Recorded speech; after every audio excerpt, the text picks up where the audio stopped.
Greetings. Welcome again. This is your Senior Superintendent of Maintenance, along with my photographer, Mr. Marvin Strawn. What we're going to do today is we're going to show you the manual operations for most of these equipments. Not all fire trucks have a manual operation, so I'm going to go over the various ones that we have, so you could have a better understanding based on what your own is. Now also remember is that some of the things that I'm going to say in the video, your instructor is going to take you through it again to better explain it to you.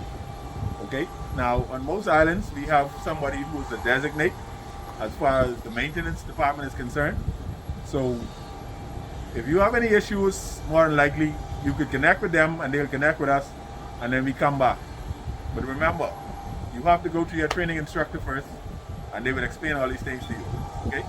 So what I'm doing is that most of the trucks are electronically operated. So that means you have an electronic switch that operates an air valve that opens up a manual valve. Okay? So in a situation like that, what happens is sometimes you might lose your electrical power, as well as you might lose your pneumatic power, which is your air. Okay? So what happens is these are just simple valves, just like this. They have a, look, if you could look up underneath, they have a air cylinder that is controlled by an electronic valve that when you hit the switch inside, it opens up an air valve inside there and then sends air to the open side of this here solenoid, this here cylinder that opens the valve. Okay?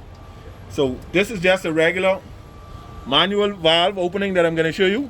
This is all the cylinder does. Okay, that's all it does. When you hit the switch, it opens it.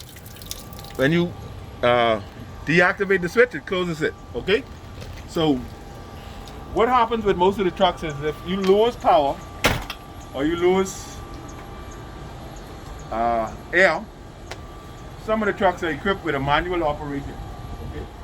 So say you're inside the truck and you can engage your pump and you lose electrical power. I'm going to show you manually how to operate the air clutch to engage the pump with the engine. Walk around this way, Mr. George.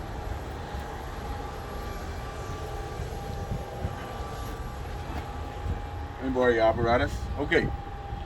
What you need is a steel pipe, and you stick right inside this office right here.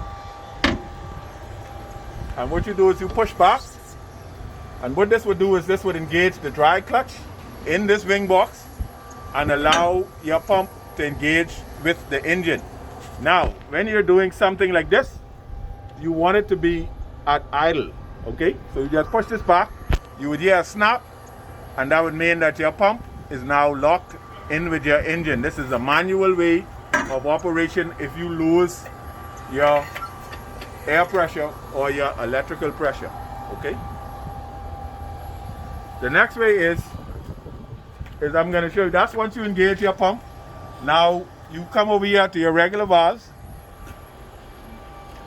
and you just open up the regular way. Remember what I said to you? These are the same, all the valves are the same, just that some are operated electronically and pneumatically. That means they use air. So you just come here and operate normally. Okay? Now,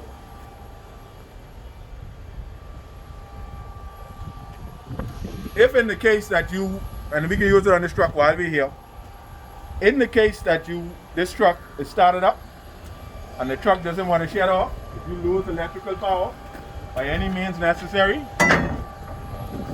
go in the back of the cab. Of course, now your engine is on and it's running at a high rev, so some people might be afraid of the noise. Okay?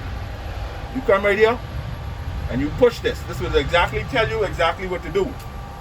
So, I'm sorry, once you push this will disable your truck. So your truck would then shut off, okay? So that's what this is designed for.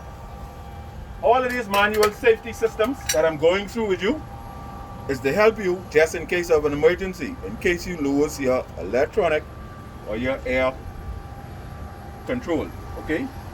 Here we go again. You just push this, shuts the engine off. After you do that, you have to call a technician. Once you call a technician, then we'll tell you what and how to get it reset and get the truck operational. Okay? Come around the back, truck. Okay. So one of the main things on the island that and here in Nassau, one of the main issues that we sometimes have a problem with is your alternator belts. So you must also always remember to check your alternator belts.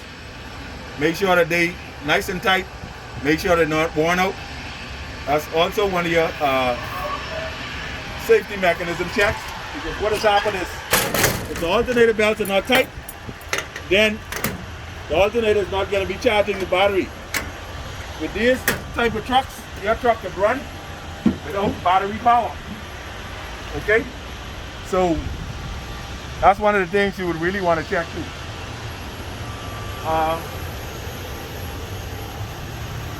On this truck, this is number 3. This is the 1500 T Oshkosh T1500. I'm going to take you inside, and then we can show you how this one works manually. Okay, but like I was saying, with all the vehicles, not all the offices or not all the outlets work manually. Okay, so when you're in a serious emergency situation on this one, only the the roof turn is going to be able to be operated manually. I'll show you inside again.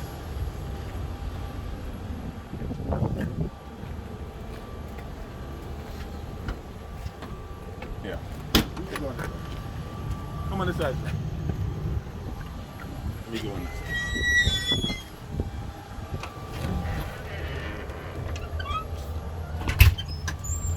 Okay. Now, if your truck is like this one and equipped like this one, if you lose air and you lose power, you'd have to come here, manually loose this, and just like I said, you don't need to be afraid. There's a groove to put this in, and you can manually pull this, and it opens the valve the same way I explained it to you. Okay?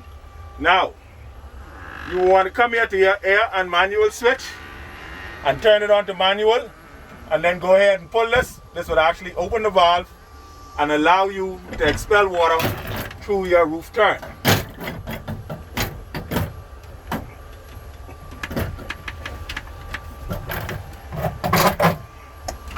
Okay, now you can take a break, and then we go on over to fire truck number 4 to demonstrate how to engage that pump if you have an issue.